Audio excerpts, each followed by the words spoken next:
at least 15 crore rupees of cash allegedly found stashed away in a sitting High Court judge's residence in Delhi. Not in a locker, not in an account, in cold, hard, untraceable cash. Hidden, hoarded, and burning. The very symbol of justice in this country is engulfed in flames, quite literally, and I don't know what the courts are doing. I just don't know what the judiciary is doing. It's so worrying, the way the judiciary has been acting. And if not for an accidental fire, this money would probably remain forever, forever undiscovered. And if this doesn't shake the very foundation of our judiciary, what will? This is not just a scam, a scandal. It is an indictment of the system itself. But the judiciary is in denial. And that's the problem with the judiciary, a system where judges appoint judges, judges investigate judges, judges praise judges, and judges knowingly or unknowingly protect judges as well. No oversight allowed, no transparency allowed, no checks allowed. All in-house. And when the House of Justice Jashwant Verma went up in flames in the heart of the national capital, when allegedly the embers of the burning currency filled the air, and the rot and the stench was smelt by all, what did this judicial system do? What did the system do? Did it call for an independent probe? No. Did it hand the case over to an external investigative body as it should have? No. Did it demand an immediate resignation at least? No.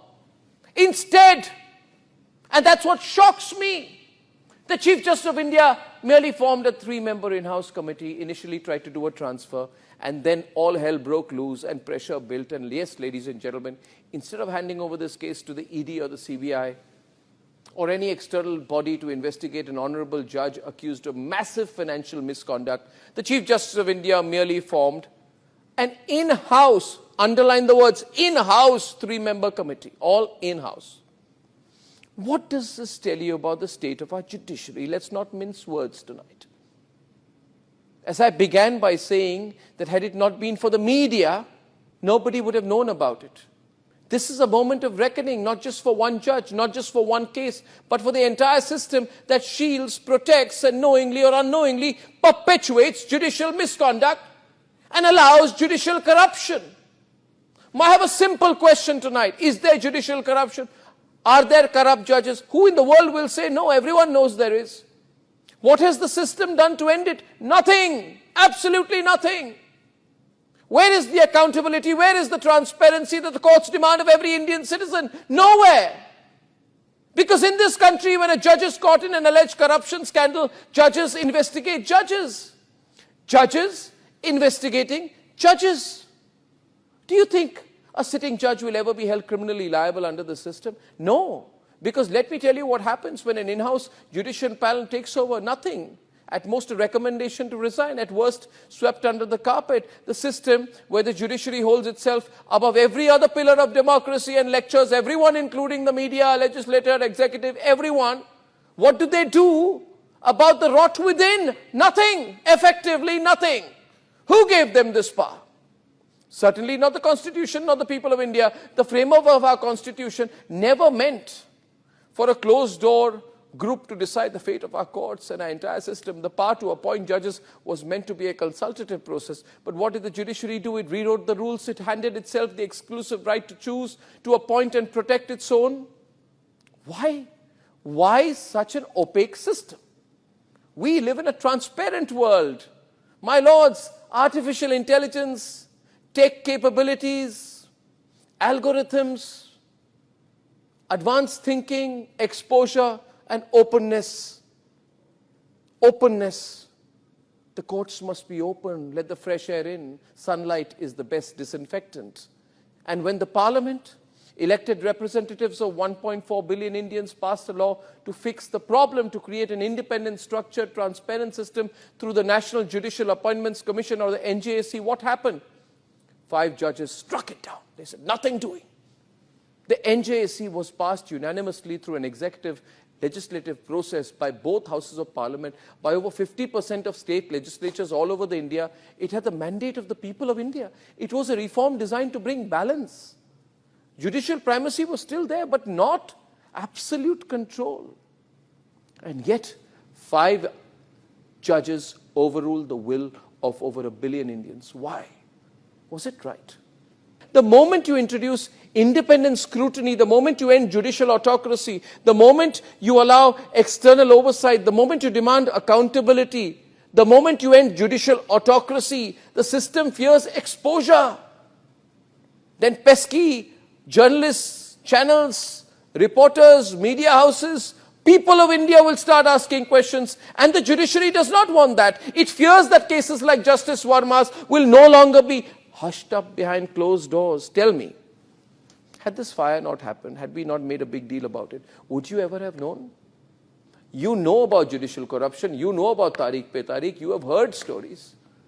But have you ever heard a story when a case of judicial corruption is taken to its logical conclusion and exposed like we expose corrupt bureaucrats and politicians? Would we ever have known about the alleged 15 crores? No.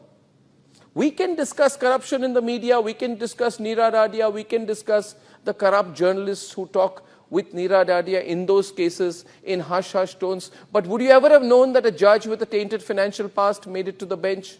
Would you ever have known that the collegium failed to properly vet him? No, because the collegium doesn't answer to anyone. It appoints, it elevates, it protects, and it condemns. If you ask too many questions, they'll say contempt of court. But the world is changing. What will we leave for our younger generations in this country? We will be the third, maybe second largest economy in the world. We live in a world of technological changes, openness, transparency, lack of hierarchy, sharing of information. But is that the way our judicial system is operating? You see, I am told that a former Chief Justice goes around saying that I brought in transparency by bringing the internet. You do not bring in transparency by introducing the internet. The internet exists. You do not bring in transparency simply by plugging the proceedings of a court on YouTube and letting the people watch select hearings. You have to bring in real transparency. What is being suggested is not how a democracy functions. In no other country, by the way, does the judiciary, ladies and gentlemen, operate without some high levels of scrutiny. I can tell you so many examples, ladies and gentlemen. United States, for example, the Supreme Court justices go through a rigorous Senate confirmation. In the United Kingdom, judicial appointments involve a transparent commission. But in India, judges appoint themselves, judges investigate themselves, judges hold themselves above scrutiny, and when corruption is exposed, a 3-member committee is formed. When the country is angry, when bar associations are going into boycott mode, we are told, well, things will be in India the way they always have been. And I have a problem with that. I'm sure you do as well. Now, let me ask a very fundamental and basic question tonight. Do I believe that there was an attempt at a cover-up about the fire in the judge's house where sacks of cash were found?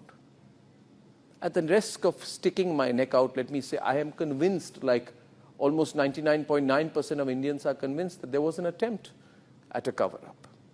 Was the cover-up made impossible by the pesky but irreplaceable media of this country? Yes. Are people aware? Yes. And has something which has been buried for a long time, the need for reform of the judiciary, the judicial process, and the collegium system, has that come in the forefront? It has. Ladies and gentlemen, nobody is above reform. And I must say this, my lords, the judiciary is not above reform. Judicial independence does not mean judicial impunity and cannot mean judicial autocracy. And we say it here. What I'm saying today is something only Republic can say. The corporate media cannot talk about the things I talk about, only Republic can, so we will. Judicial independence does not mean that the courts of the country should operate in complete secrecy, and the time has come to demand what should already exist, the NJAC. The NJAC was not an attack on the judiciary, it was a safeguard for justice. It was a system where the judiciary still had a say, but not the final and only word, where the executive, legislature and judiciary worked together to ensure that only those of integrity made it to the bench. Because, ladies and gentlemen, this case is not about one judge. This is about the entire structure of this country that allows judicial corruption to go unchecked. And if you believe there is judicial corruption, you have a responsibility to raise your voice. You must raise your voice tonight. Lose your fear, ladies and gentlemen. Lose your fear. This is about a system that punishes the corrupt only when they get caught, but does nothing to prevent it in the first place. So I ask again, if not serious judicial reform, then what? If judges, when held guilty for corruption, are only to be judged by their own, will the country believe this system works? If not reform, then what? If not accountability, ladies and gentlemen, then what? Because this is not where the story ends. This is not where the story will end. Mark my words tonight. And share this video with everyone. You are all affected by a judiciary if there is a problem within the judiciary. Therefore, we must all say, we must raise our voice. This is not where the story will end. This is where it will begin.